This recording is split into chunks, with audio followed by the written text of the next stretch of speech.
make sure you can see that land. I'm not talking about virtual world, I'm not talking about this or that. But a lot of times when a deal seems too good to be true, it's more than likely too good to be true.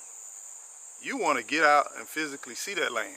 If you're going to live there, you're going to invest your hard-earned money into that land. Get out there and see that land to make sure that's where you want to be at. If you don't want to get out there now, what makes you think you're going to want to get out there later? Buying land sight unseen can be one of the worst mistakes that you can make. Or it doesn't mean that it always has to go bad. Nothing is 100, I get that. But the likelihood of something going awry is high. Why gamble with such a large investment?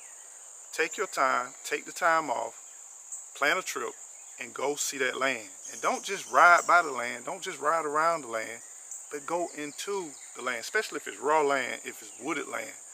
Take your crew, walk through the land, see the land, because you don't want to go and then all of a sudden they start clearing and you haven't walked the land and you be like, I didn't know this was here, I didn't know this debris was here, I didn't know this structure was here, I didn't know there was a hole in the ground, looks like a sinkhole, I didn't know this moisture was here, I didn't know this ground was...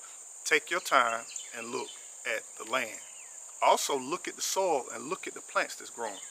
Check out the plants. There's some very invasive plants down here in Florida that you can clear it and all you're doing is open it up for Pandora's box, for everything to just pop up and come alive, because it may not, under dense growth, it may not grow as abundant, but make sure you do your research to make sure that some of these plants, as you clear the land, will not take over your land at the same time. All right, you made it number 5. This is one of the biggest one that's closest and dearest to my heart, because we got saved by doing this one thing. Make sure that you do not avoid getting a title search. Do not avoid getting a title search. We sold our home to move out in the country. We sold everything we had in the city. And we had dual closings. That means we had our home selling on the same day, and then we went to another closing to buy land. They went through probate and everything.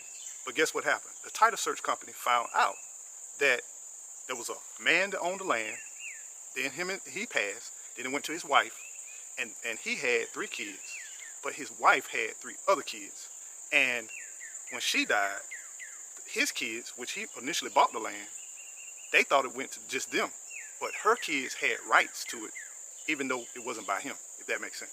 Yeah, it can get very, very, I don't know, intertwined, where you gotta make sure that you pay that extra money to do that title search, because they're gonna ensure that either you get your money back or you actually have a clear title, a clear deed, and it's transferable to you.